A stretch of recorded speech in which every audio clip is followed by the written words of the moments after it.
Now, this question of withdrawing and apologizing to the Senate and the country on the question of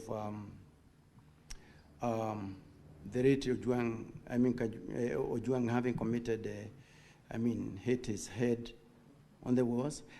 I think, as I said from the word go, we allow the IPOA to investigate, and they are going to give us concrete answers, because I have already indicated that in the subsequent media briefings that I did, that situation was actually corrected.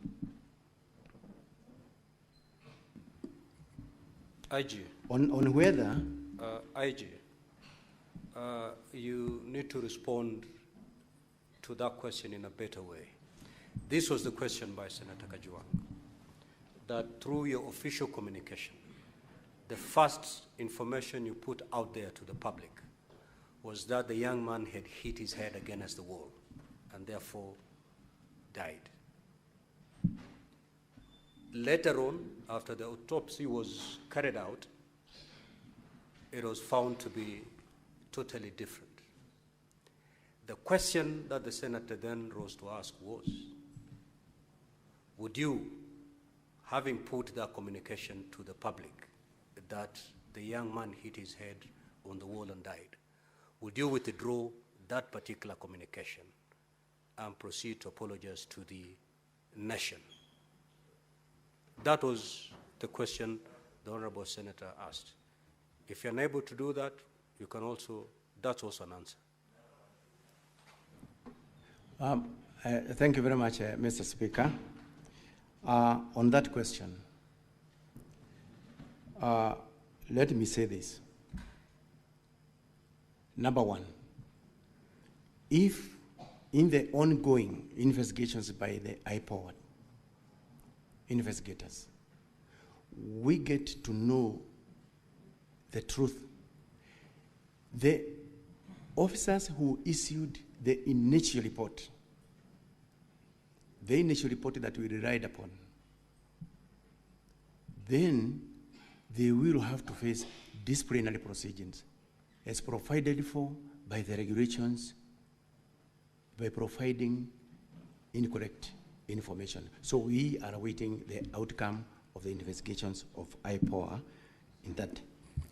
IG, we've had the benefit of hearing the representative of IPOA in the morning, and they were very categorical on what caused the death of this young man. What more do you want to hear? Mr. Speaker, sir, from what we have heard here from the IPOA, although we have not yet gotten that report, we will proceed on and take appropriate measures on the officer who gave the primary report on that material day. We have taken note. IG, proceed.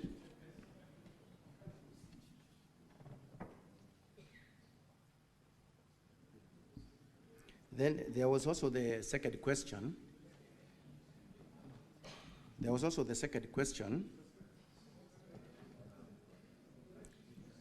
Honorable Senators, I think we are doing pretty well now. We are doing very well. What is your intervention, Honorable Mungatana? Now, IG, the reason why you're attracting a lot of intervention is because you do not want to open up and just tell the senators exactly what happened. We're here to hear the truth. Just give us the truth, and there'll be minimal interventions. Proceed. Mr. Speaker, I have a lot of respect for the current IGP, in fact, a very professional police officer, but I wanted to remind him, the Constitution has given us, under Article 238, the principles of national security.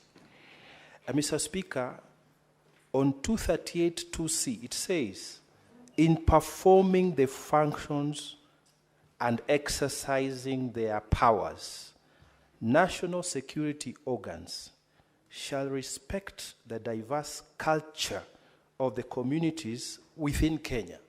And Honorable Senator Ojwang has said to imply suicide from his cultural background, it is attracting a huge stigmatization of that family. So I'm inviting the IGP to offer an unconditional apology to the Senate in view of the post-mortem report that has been made public. And then we proceed, Mr. Speaker.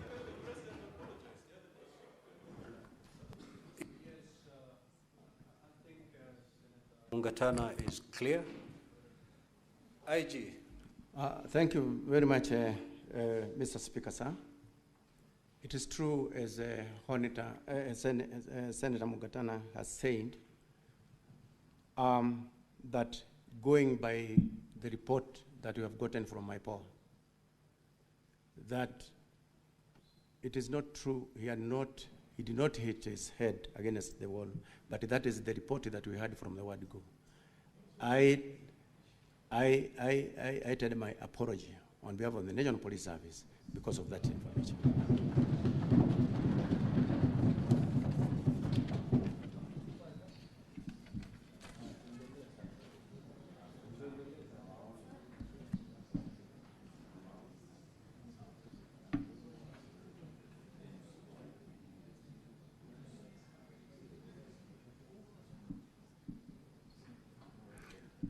So there was also the question of how the police are trained. That question was clearly answered by my CS. He also did mention that FADS is also another constraint that has been delivering the National Police Service to enable us to train everybody within the service. Then there was also the question of how many were in the cell. There was also the question of how many were in the cell where Albert was held. Again, Mr. Speaker,